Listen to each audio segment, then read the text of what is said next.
Welcome to morning bulletin. తెలంగాణలో విద్యారంగం అభివృద్ధికి ప్రాధాన్యం ఇస్తున్నామని సీఎం రేవంత్ రెడ్డి స్పష్టం చేశారు. అందుకే విద్యాశాఖను తన దగ్గరే ఉంచుకున్నట్లు తెలిపారు. యువతకు నైపుణ్యం పెంపొందించేందుకు యంగ్ ఇండియా స్కిల్స్ యూనివర్సిటీలను పీపీపీ విధానంలో ఏర్పాటు చేసినట్లు వివరించారు. ఈ యూనివర్సిటీల చైర్మన్ గా ఆనంద్ మహీంద్రను, డైరెక్టర్లుగా ప్రముఖ కార్పొరేట్ సంస్థల అధినేతలను నియమించామని చెప్పారు. ప్రతి సంవత్సరం కాలేజీల్లో నుంచి బయటకు వచ్చే ఇంజనీరింగ్ విద్యార్థులకు ఉద్యోగ అవకాశాలు పెంచేందుకు ప్రత్యేక స్కిల్ ట్రైనింగ్ ఇస్తున్నామని తెలిపారు. నైపుణ్యం లేని కారణంగా ఉద్యోగాలు పొందలేని యువతకు ఈ యూనివర్సిటీలో ఉపసంయుక్తంగా సీఎం రేవంత్ అన్నారు. రాష్ట్ర భవిష్యత్తు కోసం విద్యారంగం కీలకమని, అందుకే దీనిపై దృష్టి సారించామని స్పష్టం చేశారు. Young India Skills University. I wanted to share something with my younger generation, my brothers and sisters. Every year, Telangana state producing 1,10,000 engineering graduates, but they are not getting any job. But market demand is there. There is a huge demand. There is a production as engineering graduates. But there is a gap between demand and supply. They don't have skills. They don't have up to the mark. So that is why I have initiated a Young India Skills University in Telangana. I wanted to upgrade their skills. I wanted to improve their skills. With certificate, they are not going to any job. Without any skills, they are not going to success in their life. That is why Telangana government has initiated Young India Skills University. This is under public-private partnership. Telangana state government is having 12 universities, but we have failed to improve our skills. That is why I have discussed many corporate sector people. I have started public-private partnership university headed by Anand Mahindra group of companies.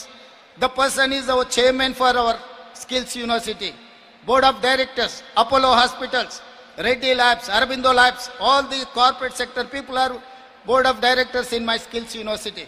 They have to decide curriculum, they have to select students, they have to give training for them, they have to give job them. This first year we have taken 20,000 students in our Skills University. 100% they have got job security from that Skills University.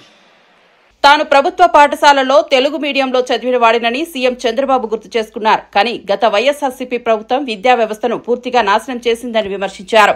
ఆ పాలనలో విద్యార్థుల dropouts విపరీతంగా పెరిగిపోయాయని ఆవేదన వ్యక్తం చేశారు. విద్యా నాణ్యతతో రాష్ట్రం 3వ స్థానంలో ఉండగా పాత ప్రభుత్వ కాలంలో అది 19వ స్థానానికి పడిపోయిందని గణాంకాలను చూపించారు. పిల్లల భవిష్యత్ కోసం విద్య అత్యంత ప్రాధాన్యమైందని, ఆ విషయంలో నిర్లక్ష్యం మన్నించరాది తప్పదని పేర్కొన్నారు. తన ప్రభుత్వం విద్యారంగాన్ని పునరుద్ధరించేందుకు కృషి చేస్తోందని హామీ ఇచ్చారు. రాష్ట్ర భవిష్యత్ కోసం నాణ్యమైన విద్య అవసరమని, అందుకు అన్ని చర్యలు తీసుకుంటామని స్పష్టం చేశారు. వాళ్ళని ఎప్పటికప్పుడు మోటివేట్ చేయగలిగితే బ్రహ్మాండమైన ఫలితాలు వస్తాయి. ఇది కూడా ఒక వినూత్నమైన కార్యక్రమం. ఈసారి స్కూల్స్ వచ్చే లోపలనే బుక్స్ కానీ, యూనిఫామ్ కానీ, పిల్లలకి ఇచ్చే అన్ని వస్తువులను కూడా రైట్ టైంలో ఇచ్చారు. ప్రతి సంవత్సరం ఎడ్యుకేషన్లో ఒక పద్ధతి ప్రకారం ఎన్ని ఇవ్వాల్సిన అవసరం ఉంది. అయితే ఒక్క విషయం మీరు గుర్తుపెట్టుకోవాలి. 1924 ప్రభుత్వ నిర్లక్ష్యం విద్యా వ్యవస్థలో ఒక శాపంగా మారింది. మామూలు కాదు ఇది. నేను ఈ విషయం మీకు గుర్తు చేయాల్సిన అవసరం ఉంది. ఒక ప్రభుత్వం అనుకుంటే, ఒక నాయకుడు అనుకుంటే సమర్థవంతంగా వ్యవస్థలు బాగోతాయి. అదే ఒక నాయకుడు సరిగా పనిచేయకపోతే ఆ వ్యవస్థ కుప్పగూలిపోయే పరిస్థితి వస్తుంది. 10 లక్షల మంది పిల్లలు ప్రభుత్వ స్కూల్కి రాకుండా ప్రైవేట్ స్కూల్స్కి వెళ్ళిపోయే పరిస్థితికి వచ్చారు. డ్రాప్ అవుట్స్ కూడా పెరిగాయి.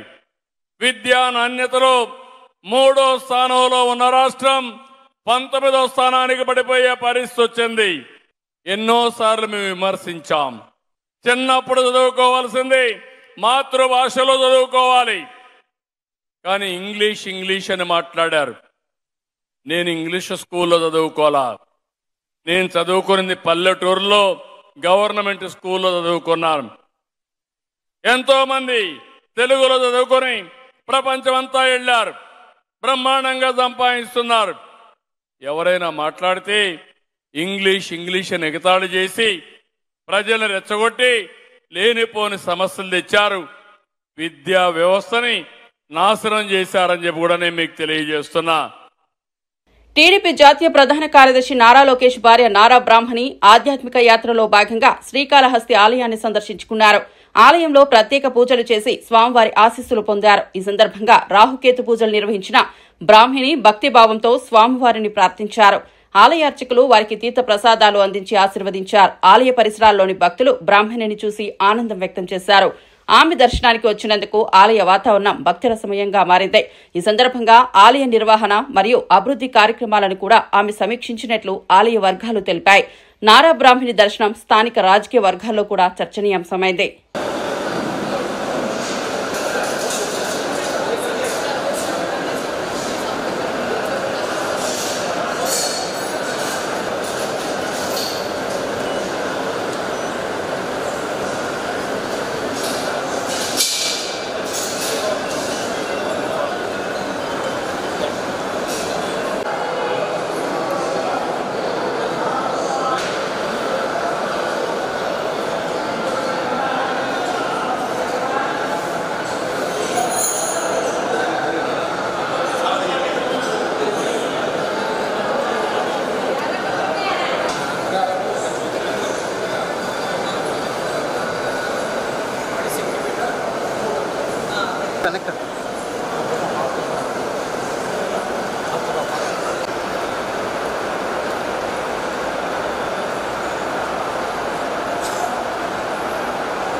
ఎన్నికల మేనిఫెస్టో ప్రకటించే సమయంలో కుప్పం ఎమ్మెల్యే అని మాత్రమే అన్నారు తప్ప ఇప్పుడున్న ముఖ్యమంత్రిని పట్టుకుని అలా అన్నది కాదని శాసనమండలి విపక్ష నేత బొత్స సత్యనారాయణ స్పష్టం చేశారు.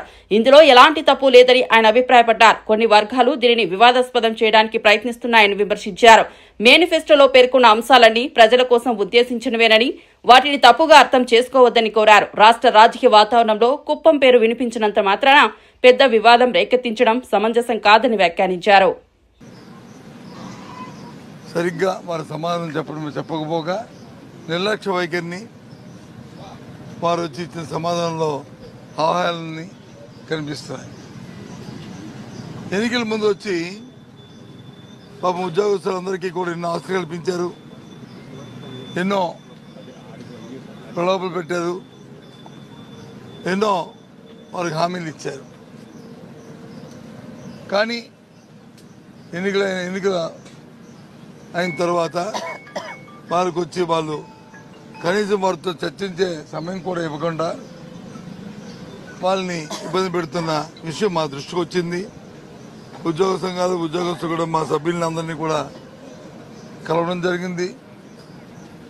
ఆ నేపథ్యంలో ఈరోజు మేము దాన్ని శాసనమండలిలో ప్రశ్నిస్తే ప్రభుత్వం వచ్చిన నిర్లక్ష్య వైఖరితో వారు ఇచ్చిన సమాధానానికి సంతృప్తికరంగా లేకపోవడమే కాకుండా, సంతృప్తి అంటే కొనేదో చెప్పిన తేదీని కాదు ఇంకా ముందు పెట్టడమే కాదు, అసలు తేదీ ప్రకటించమంటే దాని గురించి ఆలోచన చేయలేదు. కొన్ని ఎప్పుడు ఇస్తారు బకాయిలు దాని గురించి చెప్పట్లేదు.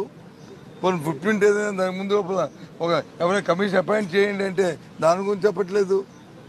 ఏ విషయం కూడా వాళ్ళకి క్లారిటీ లేకపోవడం వల్ల మరి ఉద్యోగులు తెలుపుతున్న నిరసనకి మద్దతుగా వాళ్ళు మా ఆందోళన వాళ్ళ బాధను అర్థం చేసుకో వాళ్ళ బాధకి మద్దతుగా మరి మేము ఇవాళ హౌస్ నుంచి వాకౌట్ చేయడం జరిగింది. ఆ నేపథ్యంలో ఇకపోతే రెండో అంశానికి వచ్చినప్పటికీ ఇవాళ ఏదైతే గత కొంతకాలంగా ఎస్సీ వర్గీకరణ మీద మరి ఆందోళన ఉన్నాయో ఇటుపక్క కానీ అటుపక్క కానీ ఇటుపక్క కానీ మొదటి నుంచి కూడా మా వైఎస్ఆర్సీ పార్టీ మా జగన్మోహన్ రెడ్డి నాయకత్వంలో మేము ఒక నిర్ణయాన్ని మేము తీసుకున్నాం. ఇది చాలా సున్నితమైన అంశం. దీనివల్ల ఈ అంశాన్ని మనం పరంగా పెట్టుకుని రాజకీయ లబ్ధి కోసం రాజకీయ కోణంలో దీన్ని ఎప్పుడూ చూడడానికి వీల్లేదు. ఏ నిర్ణయం తీసుకున్నప్పటికీ కూడా ఆ నిర్ణయం మళ్ళీ వాళ్ళు అన్నదమ్ముల్లాగే సోదర భావంతో ఉండాలి, అంతే తప్ప వాళ్ళలో మళ్ళీ దాని సంఘర్షణకి తావివ్వకూడదని ఒక నిర్ణయాన్ని మేము మొదటి నుంచి కూడా తీసుకున్నాం. దానికి కట్టుబడే ఇవాళ మరి అత్యున్నత సుప్రీంకోర్టు ఇచ్చిన ఆదేశాల ప్రకారము ఇవాళ తీసుకున్న నిర్ణయాల ప్రకారము దానికి మద్దతు ఇచ్చి సోదరభావంతో మరి ముందుకు వెళ్ళాలని, సోదరభావంతోనే ఉండాలని, ఆ వర్గాల్లో ఎవరు కూడా మరి పరమేశ్వరాలు రాకుండా కల్మషం లేకుండా ఉండాలని వైఎస్ఆర్సీ పార్టీ కోరుతుంది. ఎందుకు కోరుతున్నా మనకు తెలుసు. ఎప్పుడు కూడా వైఎస్ఆర్సీ పార్టీ జగన్మోహన్ రెడ్డి నాయకత్వంలో ఎస్సీ, బీసీ, ఎస్టీ, మైనారిటీ సమాజంలో మరి సమాజంలో సమాన సమాజం ఉండాలని, డాక్టర్ బాబాసాహెబ్ అంబేద్కర్ తన ఆశయాలతో సిద్ధించే ఉండాలనే ఉద్దేశంతోనే ఆ రోజు నామినేషన్ పదవులు ఇచ్చిన, ఆ రోజు స్థానిక ఎన్నికల్లో నిలబెట్టిన 50% మరి ఈ వర్గాలకు వచ్చి ఇచ్చిన విషయాన్ని కూడా మరి అక్కడ గుర్తు చేశాం. ఆ నేపథ్యంలోనే ఈ రెండు వర్గాలు కూడా కలిసి ఉండాలనేది. ఉద్యోగుల పీఆర్సీ అంశంపై ఎమ్మెల్సీ కల్పలతారెడ్డి తీవ్ర అసంతృప్తి వ్యక్తం చేశారు. పీఆర్సీ ఎప్పుడు ఇస్తారు, కమిటీ ఎప్పుడు వేస్తారు అని అడిగితే ప్రభుత్వం సమాధానం ఇవ్వకుండా గతం గుర్తు చేస్తోందని విమర్శించారు. జగన్ అధికారంలోకి వచ్చిన వెంటనే మొదటి కేబినెట్లోనే 27% ఐఆర్ ఇచ్చారని, ఉద్యోగులకు డీఏలు మంజూరు చేశారని గుర్తు చేశారు. అలాగే 23% ఫిట్మెంట్ కూడా ప్రకటించారని వివరించారు. కానీ ప్రస్తుత ప్రభుత్వ వైఖరి ఉద్యోగులకు అన్యాయమని వ్యాఖ్యానించారు. ఉద్యోగస్తులకు సంబంధించి ఈరోజు ఈ క్వశ్చన్ రావడం జరిగింది. అయితే ఈరోజు ఆర్థిక శాఖ మంత్రి గారు హౌస్లో మేము ఏదైతే క్వశ్చన్ వేసామో దానికి క్లియర్గా ఆన్సర్ చెప్పట్లేదు. అంటే పీఆర్సీ ఎప్పుడు ఇస్తారు, కమిటీ ఎప్పుడు వేస్తారు అని మేము అడిగాం. సరే వాళ్ళు ఏం చేశారు, పరిశీలిస్తామని చెప్పారు. కమిటీని పరిశీలించడానికి ఇన్ని రోజులు ఎందుకు, ఇంకా తర్వాత దాని మీద చర్చ జరిగి పీఆర్సీ ఎప్పుడు ప్రకటిస్తారు, కాబట్టి తొందరగా పరిశీలించండి చెప్పండి అని చెప్పాం. లేదు, మేము కూర్చొని ఒకసారి పరిశీలిస్తామని చెప్పడం జరిగింది. అయితే ఈరోజు ప్రభుత్వ ఉద్యోగస్తుల పట్ల, టీచర్స్ పట్ల, అలాగే పెన్షనర్స్ సంబంధించి మేము ఈ క్వశ్చన్ తీసుకొని వాళ్ళ పక్షాన టీచర్స్ ఎమ్మెల్సీలుగా మేము మాట్లాడడం జరిగింది. అయితే మంత్రి గారు గతంలో మీరేమిచ్చారు అని చెప్తున్నారు. గతంలో మేము మా జగన్మోహన్ రెడ్డి గారు వస్తానే చెప్పిన ప్రకారమే మొదటి క్యాబినెట్లోనే 27% ఐఆర్ ఇచ్చారు. అదేవిధంగా ఏదైతే ఉద్యోగస్తులకు వెంటనే పెండింగ్ ఉన్న డిఎల్ని ఇచ్చారు. కరోనా ప్రభావం వల్ల 23% ఫిట్మెంట్తో పిఆర్స్ ఇచ్చారు. సో ఇలాగా చెప్పుకుంటూ పోతే మీరు అన్ని బకాయిలు పెట్టారు, ఇన్ని బకాయిలు పెట్టారు అని చెప్తున్నారు. అంటే నేను ఒకటే కోరుతున్నా, ప్రభుత్వాలు వస్తుంటాయి వెళ్తుంటాయి. అయితే ఏవైతే ప్రభుత్వ ఉద్యోగస్తులకు మీరు చెప్పారో మీరే మీ ఎలక్షన్ క్యాంపెయిన్లో చెప్పడం జరిగింది. మేము ఐఆర్ ఇస్తాం, మంచి పిఆర్స్ ఇస్తాం, ఈ డిఏలు ఇస్తాం, ఈఎల్స్ ఇస్తాం, సరెండర్ లీవ్స్ ఇస్తాం, ఇవన్నీ చెప్పడం జరిగింది. ఇవన్నీ చెప్పడం వల్ల ఉద్యోగస్తులు కూడా వాళ్ళలో ఒక ఆశ మొదలయ్యి ఈరోజు మీకు అధికారం ఇచ్చారు.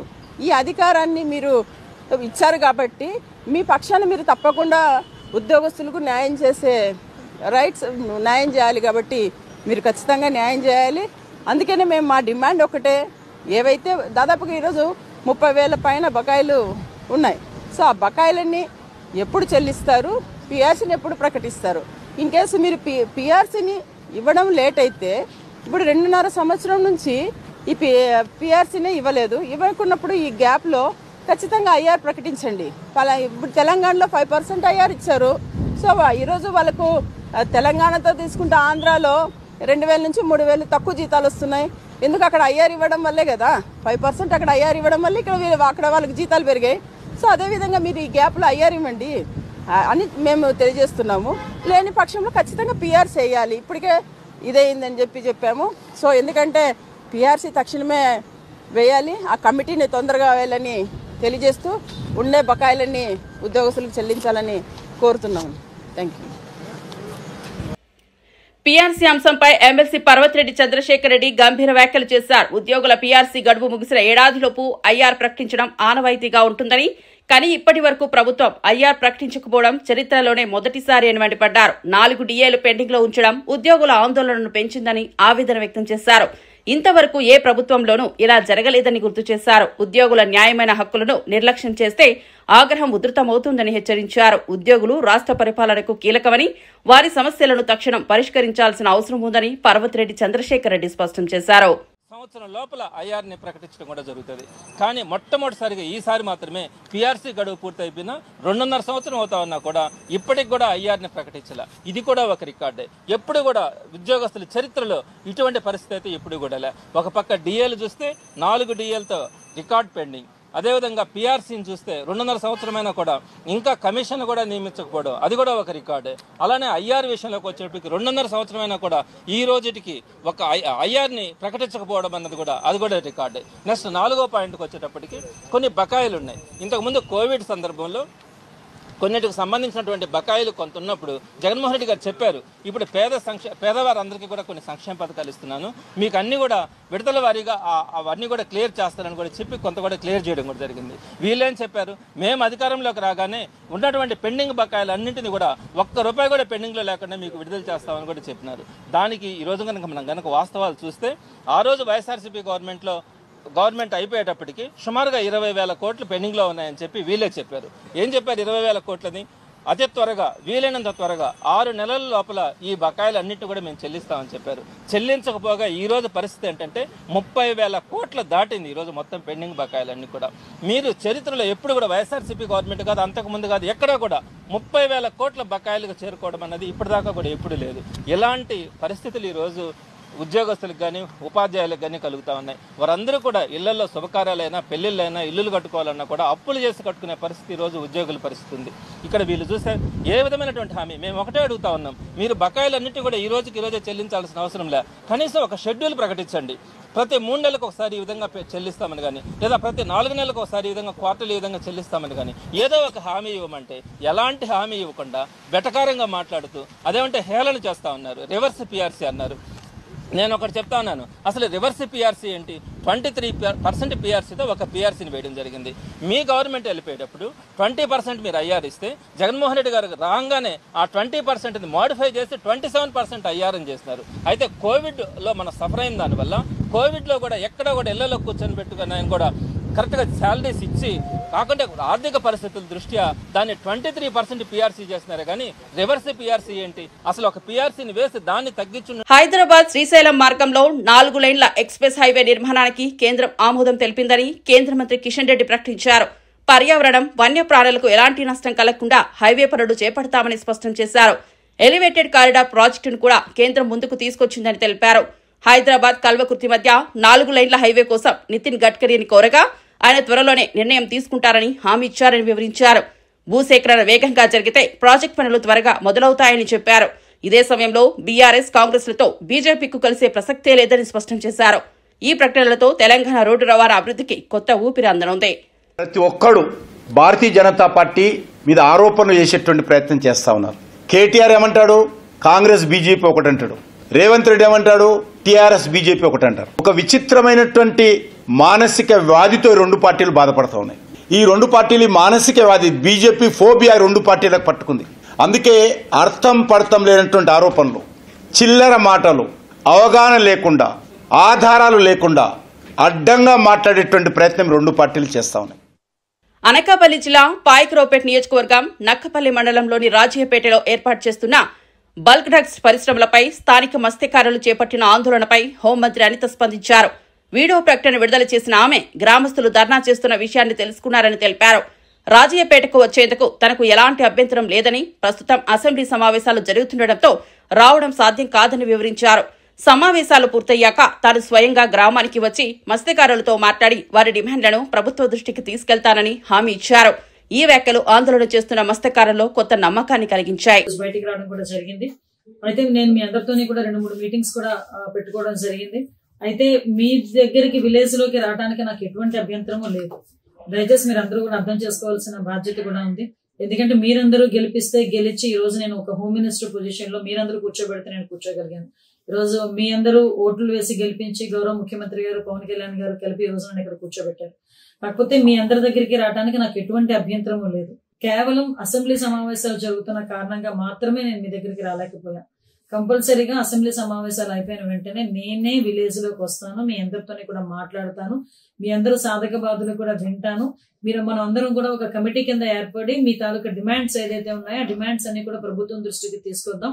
ప్రభుత్వం దృష్టికి తీసుకొచ్చి ప్రభుత్వం ఏదైతే చెప్తుందో దాన్ని విని దానికి అనుగుణంగా మనందరం కూడా ఫాలో అవుదామని మీ అందరికీ కూడా తెలియజేసుకుంటూ ఏ రోజైనా మీ అందరి బాగు కోరి మీ అందరి అభివృద్ధి కోరే నేను ఉంటానని మనస్ఫూర్తిగా మీ అందరికీ తెలియజేసుకుంటూ అసెంబ్లీ కాగానే మీ అందరి దగ్గరికి వచ్చి ఊర్లోకి వచ్చి మీ అందరితోని కూడా మాట్లాడతానని తెలియజేసుకుంటున్నాను. Thank you. హైదరాబాద్ నగరాన్ని భారీ వర్షం ముంచెత్తింది. గురువారం రాత్రి మొదలైన వర్షం ఎడతెరిపి లేకుండా కురవడంతో పలు ప్రాంతాలు జలమయమయ్యాయి. బంజారాహిల్స్, జూబ్లీహిల్స్, అమీర్పేట్, ఎల్బీ నగర్ వంటి ప్రాంతాల్లో రోడ్లపై నీరు నిలిచిపోవడంతో వాహనదారులు తీవ్ర ఇబ్బందులు ఎదుర్కొన్నారు. కోటి, మొజంజాహి మార్కెట్ పరిసరాల్లో విద్యుత్ సరఫరా అంతరాయం ఏర్పడింది. వర్షం కారణంగా సాధారణ జీవనం స్తంభించి ప్రజలు ఇబ్బందులు పడుతున్నారు. బంగాళాఖాతంలో ఏర్పడిన ఆవర్తనం అల్పపీడనంగా మారడంతో ఈ వర్షాలు కురుస్తున్నాయని వాతావరణ కేంద్రం తెలిపింది. రానున్న 2 రోజుల్లో రాష్ట్ర వ్యాప్తంగా మరింత భారీ నుంచి అతి భారీ వర్షాలు కురిసే అవకాశం ఉందని అధికారులు హెచ్చరించారు. ప్రజలు అప్రమత్తంగా ఉండాలని సూచించారు.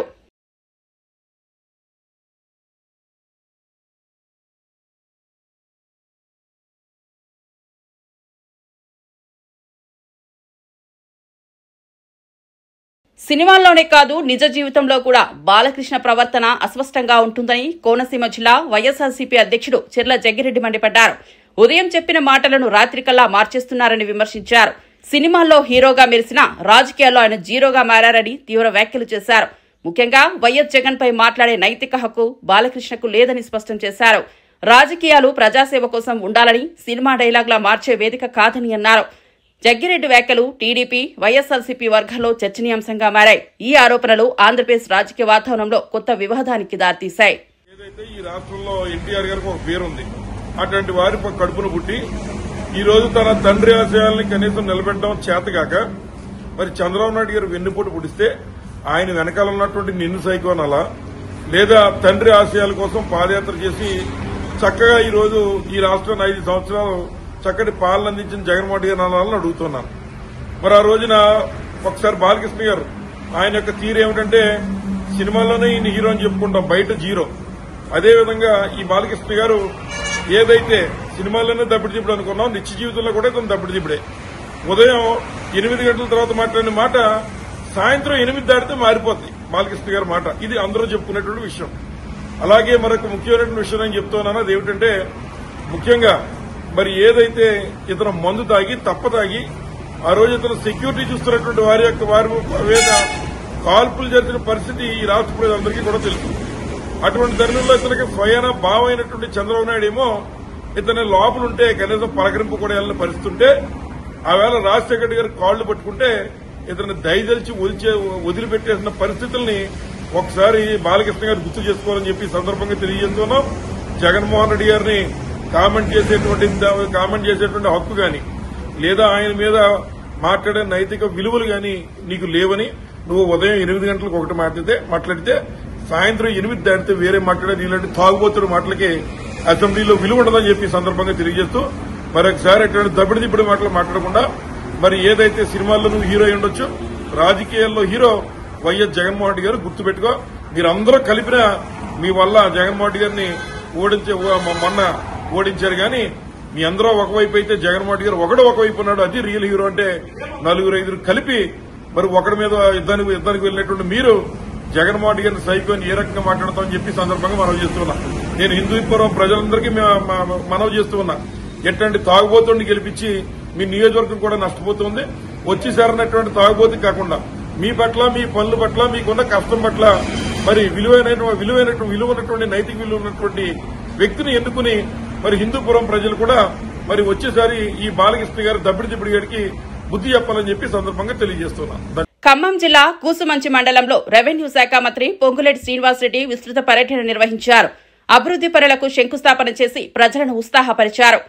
పెరికి సింగారం గ్రామంలో నిర్వహించిన బతుకమ్మ వేడుకల్లో పాల్గొని మహిళలతో కలిసి కోలాటమాడారు. ఈ సందర్భంగా గ్రామస్తులతో మమేకమై వారిని అభినందించారు. 54 అడుగుల ఎత్తైన భారీ బతుకమ్మను ఏర్పాటు చేసి గ్రామ ప్రజలను ప్రత్యేకంగా ప్రశంసించారు. రాష్ట్ర వ్యాప్తంగా మహిళలందరికీ బతుకమ్మ పండుగ శుభాకాంక్షలు తెలియజేశారు. పొంగులేటి పర్యటనతో గ్రామాల్లో పండుగ వాతావరణం నెలకొంది. ఈ సందర్శనలో ఆయన అభివృద్ది కార్యక్రమాలు, సాంస్కృతిక వేడుకలు రెండింటినీ సమన్వయం చేస్తూ ప్రజల్లో ఉత్సాహాన్ని నింపారు. 2006 నుంచి అంటే 19 సంవత్సరాల నుంచి 20 అడుగుల ఎత్తుతో మొదలుపెట్టిన ఈ బతుకమ్మ ప్రతి సంవత్సరము ఒక అడుగు పెంచుకుంటూ నా ఆడబిడ్డలు ఏదైతే పవిత్రంగా వారి మనసులో ఉన్న కోరికలన్నీ నెరవేర్చాలని ఆ అమ్మవారిని భక్తి శ్రద్ధలతో పూజించి నవరాత్రులు ఆ అమ్మవారిని ధ్యానించుకొని ఏవైతే అద్భుతంగా ఈ బతుకమ్మ పండుగలో పాల్గొంటున్న ఈ గ్రామ ఆడబిడ్డలకి, ఈ మండల ఆడబిడ్డలకి, ఈ నియోజకవర్గంలో ఉండే నా తోబుట్టువులందరికీ, రాష్ట్ర వ్యాప్తంగా ఉండే ప్రతి ఆడబిడ్డకి ఈ వేదిక ద్వారా బతుకమ్మ శుభాకాంక్షలు తెలుపుకుంటూ నా ఆడబిడ్డల కోరిన కోరికలన్నీ ఆ తల్లి నెరవేర్చాలని, దీవించాలని, తీర్చాలని మనస్ఫూర్తిగా నేను కూడా కోరుకుంటూ మంచిగా చల్లగా ఆ బతుకమ్మని సాగనంపాలని కోరుతూ సెలవు.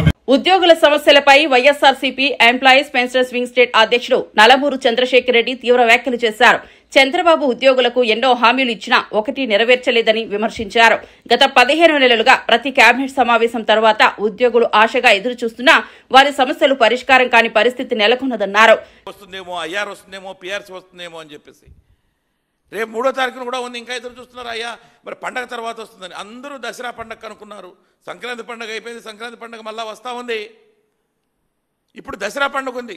దసరా పండుగకు రావాల్సినటువంటి 4 డిఏలలో 1 డిఏ 2 డిఏలన్నా ఇస్తారా అని ఎదురు చూస్తున్నారు. ఖచ్చితంగా ఈ రోజున ఉద్యోగులకి, పెన్షనర్స్కి ఏవైతే 4 డిఏలు పెండింగ్ ఉన్నాయో వాటిని ఇమీడియట్గా రిలీజ్ చేయాలని చెప్పేసి కూడా నేను ఉద్యోగుల పెన్షనర్స్ పక్షాన వైఎస్ఆర్సీపీ తరఫు నుంచి డిమాండ్ చేస్తూ ఉన్నాను. అదేవిధంగా మేము వచ్చిన వెంటనే ఐఆర్ ఇస్తామన్నారు మీరు. మరి పీఆర్సీ ఇప్పటికే దాదాపుగా 25 నెలలు కాలం దాటిపోయింది. 25 నెలల కాలంలో ఇంతకుముందు ఉన్నటువంటి గవర్నమెంట్ పీఆర్సీ కమిషనర్ అపాయింట్ చేస్తే అతన్ని రిజైన్ చేసే విధంగా చేశారు. రిజైన్ చేసిన తర్వాత అతని ప్లేస్లో వేరే వాళ్ళని ఇమీడియట్గా అపాయింట్ చేయవలసినటువంటి అవసరం ప్రభుత్వం మీద ఉంది. అయితే దాని గురించి ఎక్కడా పట్టించుకోవట్లా. 12వ పీఆర్సీ 1/7/2023 నుంచి డ్యూ ఉంది. అంటే మొన్న జూలై మాసానికి 2 సంవత్సరాలు దాటిపోయింది. పీఆర్సీని అపాయింట్ చేసి రిపోర్ట్ తెప్పించుకొని పీఆర్సీని ఇంప్లిమెంట్ చేయాల్సినటువంటి అవసరం ఉంది.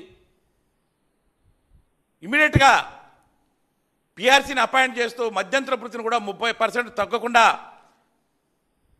ఉద్యోగులంతా కూడా ఈరోజు కోరుకుంటున్నారు. కాబట్టి దసరా సందర్భంగా దాని మీద ఇమీడియట్గా మీరు డెసిషన్ తీసుకొని అనౌన్స్ చేయాలి అని చెప్పేసి కూడా నేను ఈ సందర్భంగా ప్రభుత్వానికి కోరుకుంటున్నాను.